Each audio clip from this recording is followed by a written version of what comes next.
In what could be a de facto NFC West championship game in Week 14, the Seahawks might be missing one of their most explosive playmakers against the Cardinals. We'll be breaking down Friday's final injury report and much more here on a blasted Blue Friday episode of Locked On Seahawks.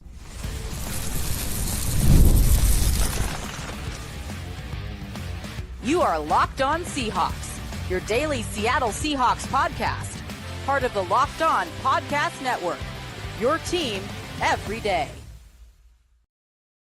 Greetings, 12. This is Corbin Smith, host of the Locked On Seahawks podcast, your daily Seahawks podcast, part of the Locked On Podcast Network, your team every day. Glad to be joined here on Blue Friday by my co-host, Nick Lee, and a special thanks to each and every one of the 12s out there. Thanks, as always, for tuning in and making Locked On Seahawks your first listen 5 days a week. Whether you are listening in nearby Tumwater, Washington, or over in Manila, Philippines, we greatly appreciate each and every one of you. The Seahawks and the Cardinals getting ready to duke it out for the second time in 3 weeks. And if there's such a thing as a must-win Week 14 game, this really fits the bill for both teams in a very high-leverage matchup at State Farm Stadium. We're going to look at some keys to victory, game planning, what the Seahawks have to do to sweep the Cardinals and get 2 victories against their rivals in a 3-week span. We got picks to click, game predictions, and much more coming your way courtesy of our friends over at FanDuel. New customers can place a $5 bet, and you'll get started with $150 in bonus bets if you win your first $5 bet. Visit FanDuel.com to get started. Now for your lead story here on our Blue Friday edition of Locked On Seahawks. Riding a 3-game winning streak, including beating the Arizona Cardinals 2 weeks ago at Lumen Field. The Seahawks have climbed back into first place in the NFC West, but they don't have a lot of cushion, and the team that is behind them, 1 game behind them to be exact, the Arizona Cardinals, they've got another date with them this time in Glendale coming up on Sunday. And unfortunately, Nick, it looks like there is a decent chance that Ryan Grubb is not going to have one of his top playmakers available. We'll see what happens. There's a couple days till kickoff. This truly sounds like it is an up-in-the-air game time situation, but Ken Walker III popped up on the injury report on Wednesday. He was limited at Wednesday's practice with calf and ankle injuries, which apparently they're not related. It's 2 separate injuries, according to Mike McDonald. Did not practice on Thursday or Friday. Normally, if a player is limited early in the week and then gets demoted to non-participant, that is not a good sign, especially when you're talking about 2 lower body injuries for a running back, which would be a big blow to Seattle's offense going into this game. Which is a real bummer because I have high hopes for Ken Walker, and he still could play, but I was hoping that he could be high impact in this game. So he's up in the air. The good news is Michael Dixon should be able to go. So here we are talking about more sickos committee, Corbin. We're talking about health status of the punter, but we laugh, but it's also very important. We saw the decision making and some of the differences that they can make if Michael Dixon can't go. So looks like that's optimistic as well. That would be really a setback if he can't make it. Also, I'm going to choose to also include some of the good news.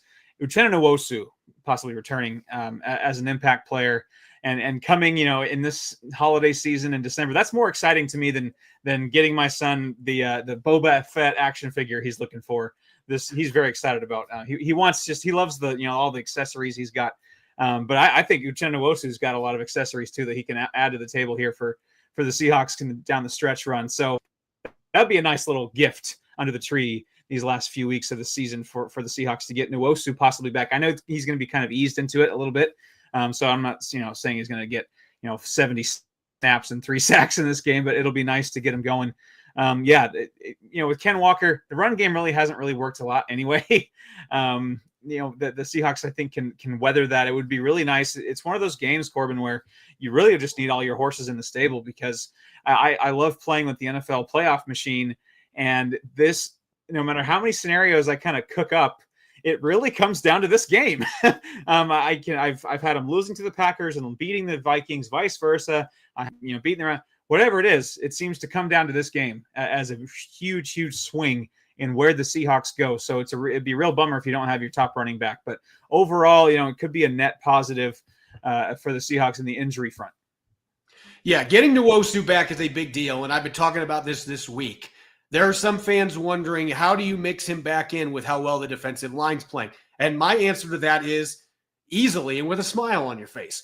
Look, Uchenna Nwosu, when he's healthy, he is still the best edge defender on the Seattle Seahawks. It's not Boye Mafe. It's not Derek Hall. It's not Draymond Jones. It is Uchenna Nwosu. We've unfortunately only gotten to see him play 20 snaps this year because of the injuries that he's had. And really, it's been a lot of bad luck. Like the chop block by Wyatt Teller in the preseason that was undoubtedly an unnecessary dirty block. That's bad luck. And then a lot of times when guys come back from injuries like that, the worst odds for you to get hurt again is that first game back where there's just a lot of fluky stuff that can happen. You haven't been playing in game action. You're hoping you can just ease him back into the lineup, get some snaps underneath him. Again, you're not going to ask him to play 50 snaps in this game, but you're hoping to get some contributions from him. That is obviously big news. And the fact that Michael Dixon, they did sign a punter to the practice squad as a contingency plan, which they had to. That's the smart business you've got to do there. But everything that I'm hearing, it sounds like Michael Dixon should be good to go. He's been dealing with some back spasms, but he's feeling better as the week goes on. So they should have him out there. I want to shift the focus away from this injury report. And I want to talk about a player that actually they updated. It was added as a non-injury related, but was personal. And that's Jalen Darden. I'm assuming it's just probably trying to figure out where can I shack up tonight because he just got claimed off waivers from the Cleveland Browns. Jalen Darden is probably going to be playing one of those kick return roles on Sunday because if there's a position that you can throw a guy into the fire, Jalen Darden's got over 100 career kick and punt returns in the NFL, and he's been fairly effective doing it. Those kind of guys you can just throw back there and put in the lineup. There's no D. Williams. The Giants claimed him off waivers today, so he's gone. Laviska Shenault is now with the Chargers on their practice squad. So both those guys that got cut, they're not coming back, at least this week. You're not going to have either one of those guys. Probably not going to have them back at all with them landing on new teams very quickly.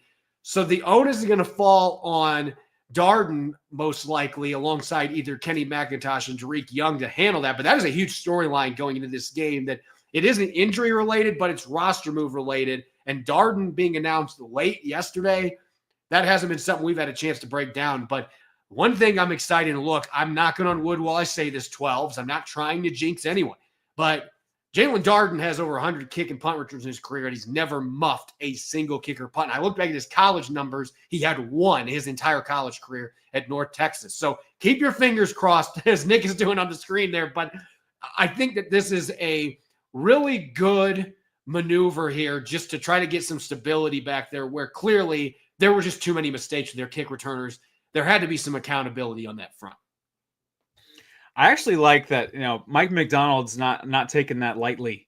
And this is he called it this week, these are special teams, they're special. And you see how when they're not special, when they're problematic, it could cost you games. They're almost Jalen Darden. Yeah, he already has 337 all-purpose yards between, punt and kick returns with the Browns this season. So he's very adept. And then if you look at, I know this is kind of going back a few years, but his North Texas tape is like, just watching a guy on a different speed. Like if you turn down he turned up his speed slider and turned everybody else's down, he's just in a different speed. So he's got that ability. So it'll be nice to just mix it up. I like just the change itself sends a message. It sends a message that is not okay. That is not acceptable in this football team.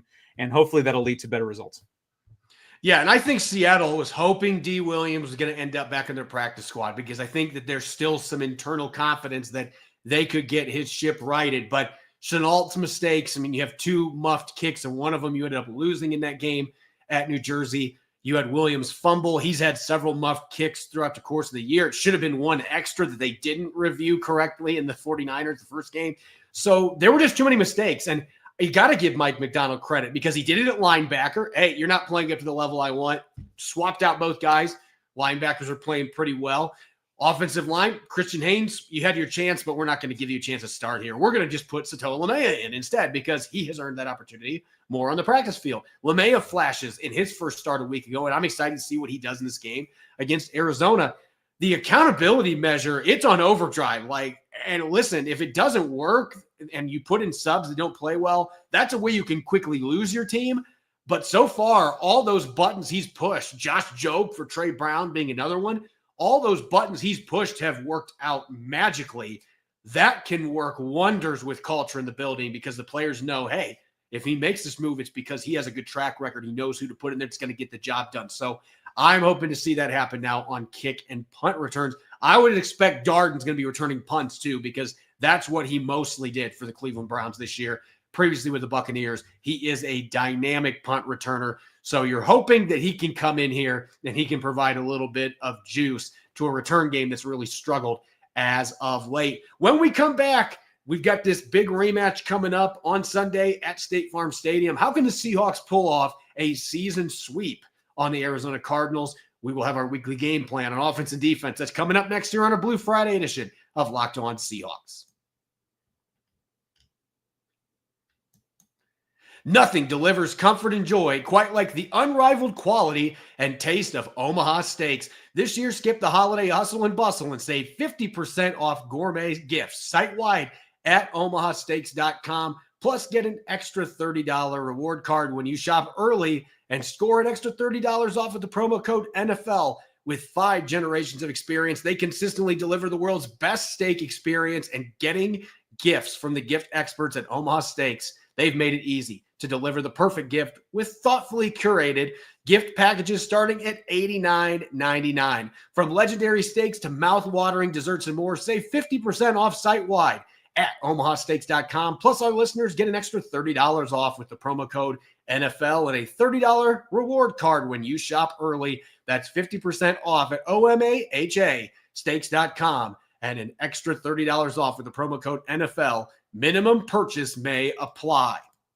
Missing something this holiday season and want them to be a part of your festivities from afar? Maybe gift giving isn't your love language. You overthink it and wind up with something disappointing or nothing at all. If you come from a big family, it can be hard and expensive to buy each one of your family members a personal gift for the holidays. We've got the perfect gift for you. Skylight Frame is the touchscreen digital photo frame your family will love. Upload thousands of photos with your phone and watch them appear in seconds. It's so easy to use. Setup takes less than 60 seconds. You can invite your friends and family to easily share photos via the free Skylight mobile app or email. No account or subscription required. It looks beautiful in your home. Photos are displayed in HD resolution. You can choose from 5 different frame styles. Set it up in either portrait or landscape. And now, as a special limited one-time offer for our listeners, get $20 off your purchase at Skylight Frame when you go to skylightframe.com/NFL. That's SKYLIGHTFRAME.com/NFL. Get $20 off your purchase now at skylightframe.com/NFL. Welcome back to the Blue Friday edition of Locked On Seahawks. I'm your host, Corbin Smith. Glad to welcome back my co-host, Nick Lee. It feels like it's been like 6 months since the two of us have done a show together, even though it was only 2 weeks. That's the holidays for you. A special thanks to all the 12s who are tuning in, and thank you, as always, for making Locked On Seahawks your first listen 5 days a week. We greatly appreciate it. And for your second listen, make sure to tune into the new Locked On NFL. It's now twice a day. Tyler Rowland of Locked On Titans giving you your cup of morning NFL espresso, and then Tony Wiggins of Locked On Jaguars giving you all the humor and insight in a jam-packed second episode every weekday. That's Locked On NFL twice a day. Subscribe on YouTube and wherever you listen to your podcast and make it your second listen. The Seahawks trying to make it 2 wins against the Cardinals in 3 weeks, a season sweep. Last year, they did just that. They won both games against the Cardinals. The Cardinals obviously were down last year and only won 4 games on the season, but they played Seattle tough in both of those games. Played them tough a couple weeks ago in a defensive slugfest that Seattle ultimately won 16-6.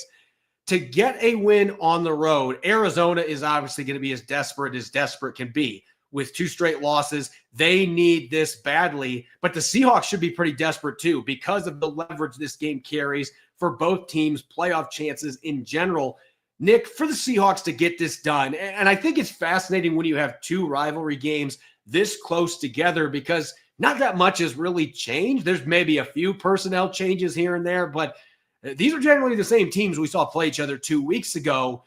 There's that balancing act, particularly if you're Ryan Grubb on the offensive side of the ball, where you're like, okay, do I adjust too much on offense, or do I try to go with some of the stuff we had in our game plan 2 weeks ago that worked and then just try to execute better? And I think that makes it such a fascinating thing to look at for any rivalry match that has 2 games this close together. Right. Yeah. Do you stick with what worked? Do you adjust to what you think they're going to adjust to? Do you over adjust to their adjustments? That is the balancing act. And then that's why Mike McDonald is making the big bucks to be a coach. And that's why I'm sitting here drinking a Barks Root Beer Diet Zero, talking about it on a screen, because he makes the big bucks and I don't to make those decisions. But let's talk about, with offensive game plan. Obviously, Geno Smith, he saw this defense 2 weeks ago. And I thought it was interesting that while the Cardinals are, I believe it's the 5th or 6th least blitzing defense in the NFL, it seemed like they did try to dial up some stuff against Geno Smith. Buda Baker and Mac Wilson both blitzed 4 times. So, and I'm just emphasizing the quick passing game to combat the blitz when they're going to pick their spots to try to pressure Geno Smith. But I mean, in the last game on week 12, Geno Smith was 5 for 6 in completions when facing pressure. Per Pro Football Focus against the Cardinals. So it's not like he can't handle that. It's just, that it seemed like they did scheme that pretty well. And obviously the Seahawks also are well equipped to handle that. They got JSN, they got George Fant, Noah Fant. And also, we're bringing George Fant back so he can trip up on the turf monster again. You know what? And AJ Barner is kind of becoming I was a decent AJ Barner fan coming out of the draft. He's made some big catches down the stretch too, so I don't count him out. But the Seahawks do need to kind of emphasize getting the ball out quickly, because in a game that can be as tight as this, possibly as low scoring as this, one drive where it's looking promising, and then we've seen that where unfortunately a sack turns a 2nd and 7 and 3rd and 14. We cannot have that in this game, because you cannot squander scoring chances like that. And also with the run game, we can't totally abandon the run. They're 29th in yards per carry, but you got to keep them honest, especially with the play action pass. You want to mix some stuff up.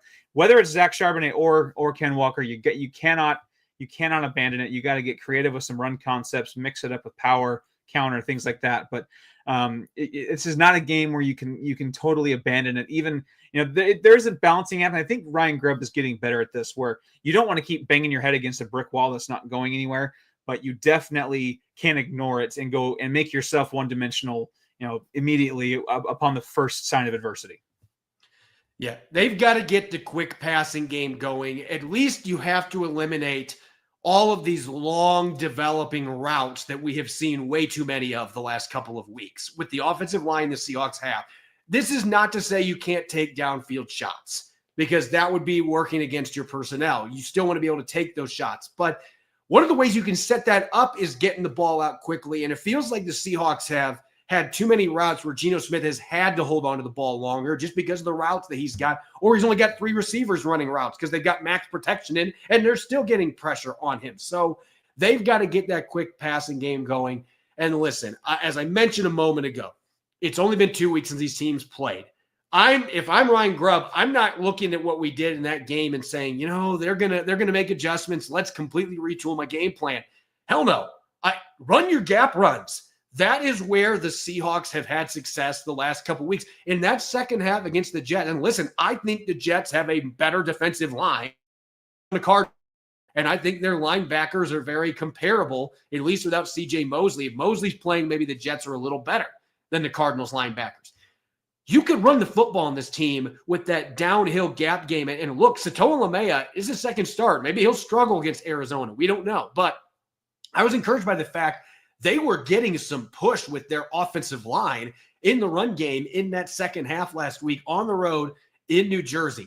I think if you can get those power runs, the duo runs, look, I'm all for those double teams and then getting somebody up to the second level.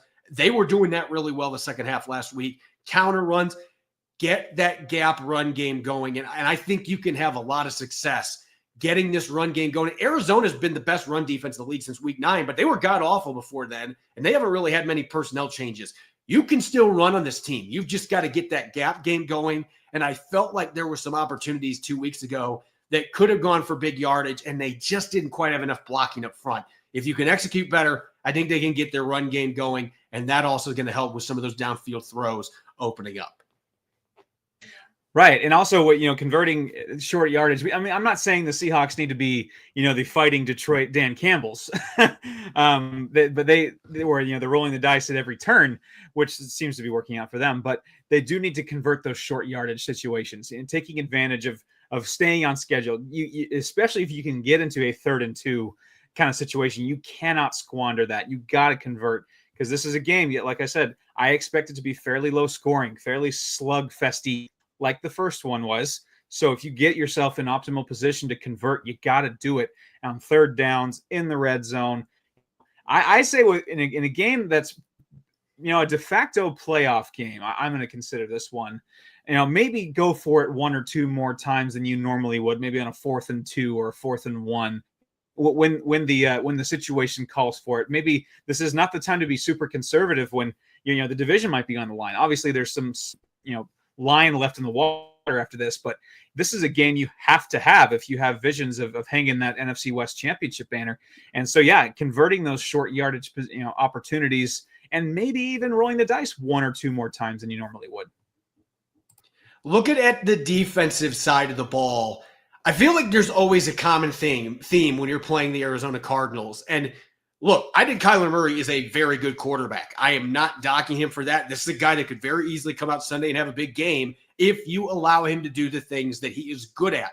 What Seattle has done such a good job of the last 3 or 4 times they've played Kyler Murray, though, with 2 different coaching staffs, they've been able to get the interior pressure, and that makes it difficult for Kyler Murray to be able to see downfield, to see open receivers. And they've done a good job of making it he can't escape the pocket very often. If he does, they're pursuing him so he can't turn upfield.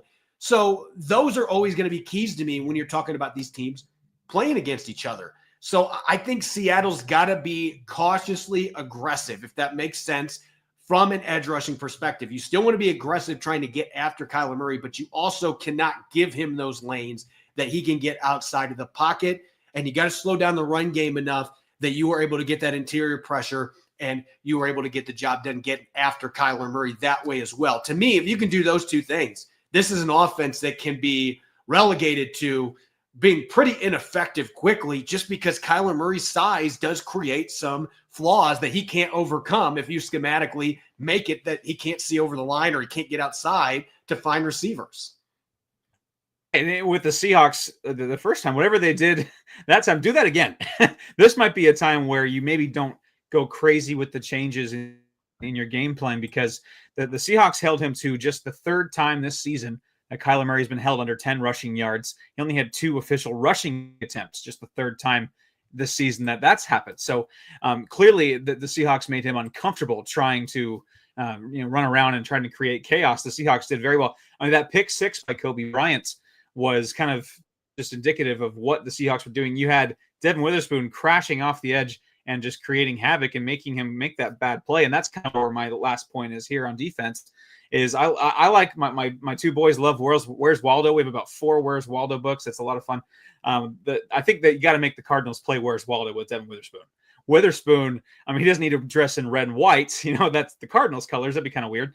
But certainly, make him have to find where, Devin Witherspoon on any play, any part of the field, because he played, I believe it was 100. He's played 102 snap box this year. He did 50-50 between the boundary corner and slot corner against Arizona. Then he moved to a really heavily slot role against the Jets. So really Mike McDonald was putting him in positions of success.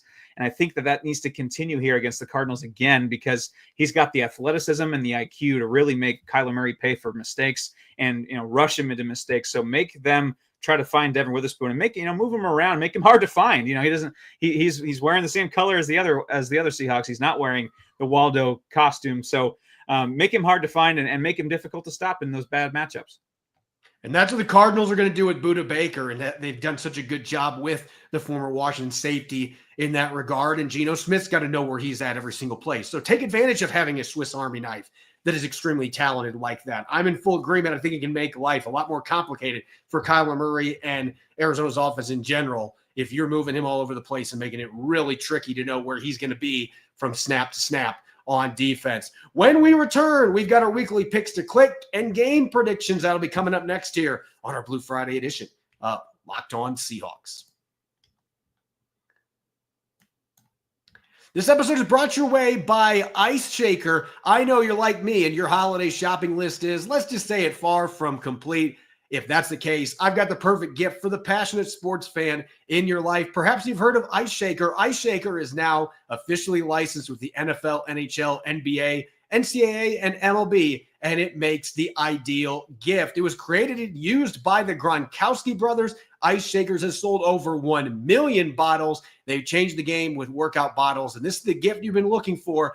Go to iceshaker.com and use the code LOCKEDONNFL at checkout to save 25% on your order. We're talking kitchen-grade stainless steel bottles that won't absorb odor like plastic bottles do. They're third-party tested, and I've already tested this out. It will hold ice for more than 30 hours. In fact, I had 50 hours with still ice inside this thing.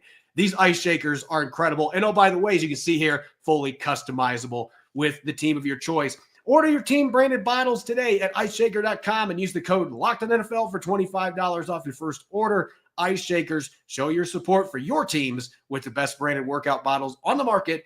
Ice Shakers.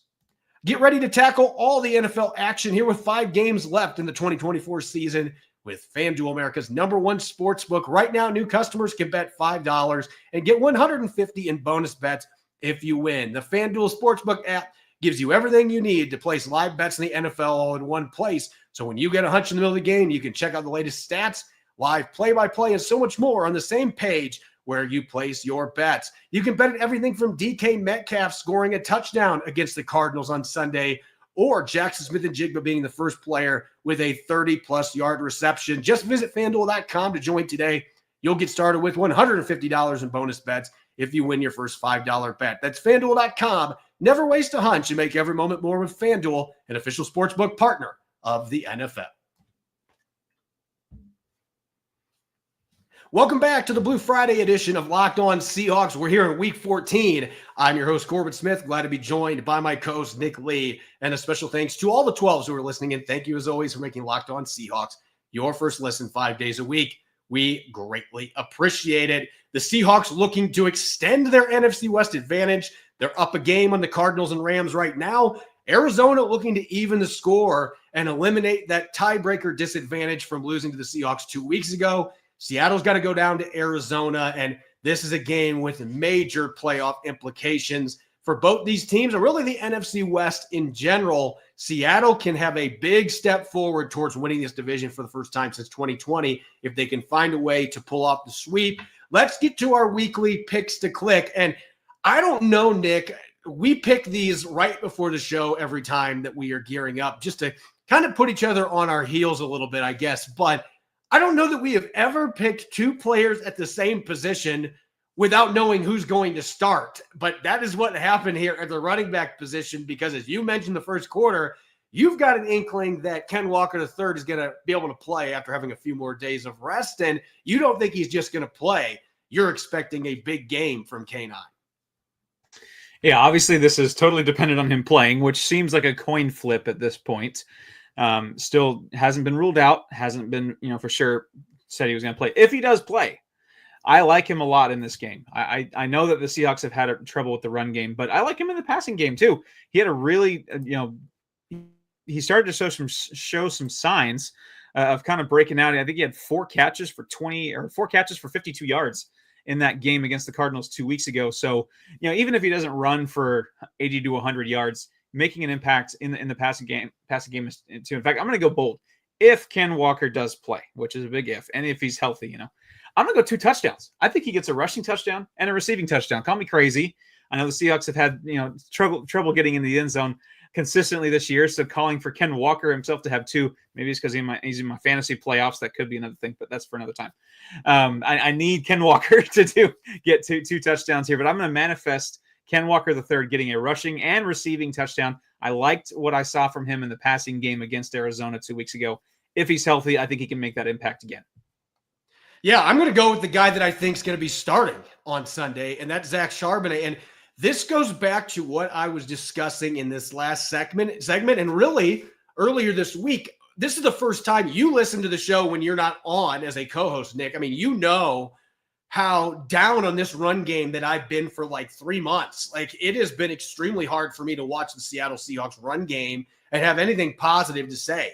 This is the first week in forever that I came out of a game watching all 22 like, I actually have some hope. I have some optimism for this Seahawks run game with how they ran in the second half, other than down in the red zone in that horrific 8-play stretch, which I'm not blaming them as much. I thought Ryan Grubb had horrible play calls down there, just being brutally honest. But I was impressed with the run game and the push they were getting up front. Maybe it's the Satala effect. Maybe just Abe Lucas is getting his legs fully underneath him, whatever it was. They were creating push, particularly with those duo runs, the gap runs.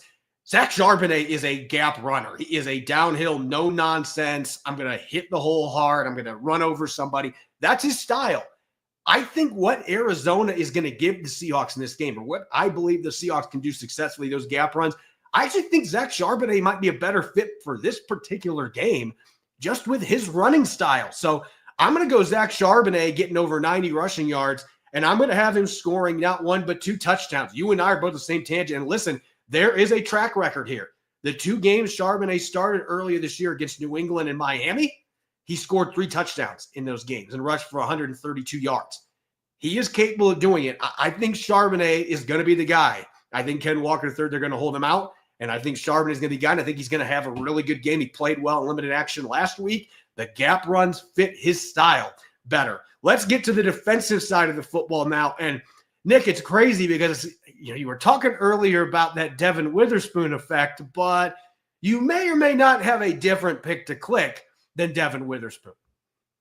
Well, I told you before the show, I went a little hipster with the main line here, which is weird to say about Byron Murphy, the rookie defensive tackle, but this is another manifestation kind of pick to click for me. I'm manifesting Ken Walker can play and also score 2 touchdowns, but Byron Murphy, he's been fine his rookie year, hasn't been eye popping. He's done a lot of things that aren't going to show up in the box score when you check online and on the ESPN app or whatever you do. He hasn't jumped off the page quite. He's not having a Leonard Williams stretch. Let's say that much. But I'm going to say he gets his first full individual solo sack of his NFL career in this game. I think he's got the athleticism. If he's got Kyler Murray dead to rights, I think he has that a little bit of athleticism to get him down all the way for the solo sack. So he still lacks a solo. He's got a half a sack from the game against the Patriots. But I'm going to say this game, he finally gets off the schneid with his first sack of his season and kind of starts to finish strong after what's kind of been a quiet rookie year. Yeah, I'm going to go with the hot hand here. And some might say this is a low-hanging fruit, but until somebody shows they can block Leonard Williams, I'm going to pick Leonard Williams as my pick to click. And look, I watched what he did to Tristan Colon and Evan Brown, former starting center for the Seahawks. I watched what he did to those guys. I watched what he did to Paris Johnson Jr., the good young tackle, when he slid outside a 2-point stance. It did not matter who the Arizona Cardinals had up against him. He was bullying everybody. He was splitting double teams. So if Arizona tries to go with doubles, good luck. I think Leonard Williams is still going to make his plays. And the fact that he just seems to be on a mission right now, he's playing in the Defensive Player of the Year discussions. He has truly played at that level. I don't think he's slowing down this week. I think he has found his rhythm here where I'll practice on Fridays. I don't need the rest of the week. And then he comes out Sunday fully juiced and he's getting after guys. I think another big game. I'm not 2 sacks. I'm also going to go with a pass breakup in the line of scrimmage and 2 tackles for loss. I think Leonard Williams continues to be a major thorn in Arizona's side. Real quick, let's get to our game predictions. Do the Seahawks pull off the season sweep on the Arizona Cardinals, or does Arizona make Seattle pay in a revenge game at home at State Farm Stadium?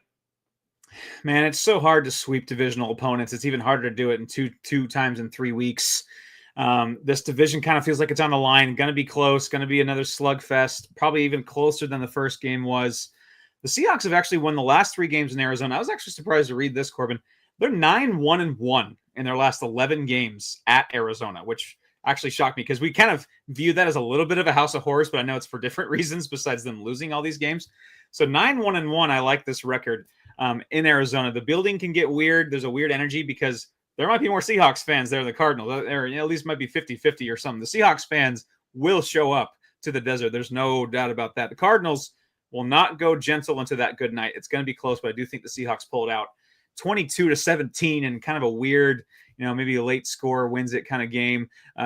This is going to be a divisional slugfest, but I do think the Seahawks pulled off by 5.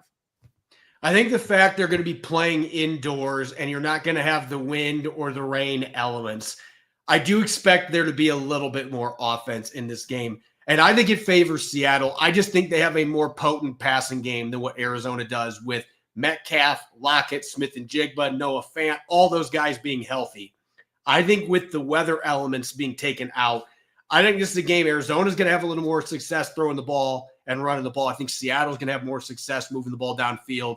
I'm going to go a little higher scoring game. Not a major offensive game, but certainly would look like that compared to the first matchup, where I do think the weather played in part into the lack of points for both teams. I'm going to go Seahawks 27, Cardinals 19, a one-score game. I just think Seattle's got a little bit more firepower at this juncture, and I feel like Arizona's defense is due for a game where they take a little bit of step back. They have been playing out of their minds the last 4 games. But this is a team that when I look at the roster, I just don't see a team that's got a ton of talent away from Budda Baker. They've got some good players, but there's not a lot of star talent players, particularly up front. I think Seattle can take advantage more of that in this game without the weather elements. But it's going to be close. I expect this to be another tight game with major playoff ramifications. We'll see if the Seahawks can get it done. As always, you can follow me on X and Blue Sky at Corbin Smith NFL. You can follow Nick at Nick Lee 51. Make sure to subscribe to Locked On Seahawks on YouTube or wherever you listen to your podcast to make sure you don't miss a single episode. Coming up on Sunday, a couple hours after the final whistle at State Farm Stadium, we'll have our weekly post-game show. Hopefully, we'll be diving into a 4th straight win for the Seahawks. Make sure that you're listening in and enjoy the rest of your Friday night. Go Hawks.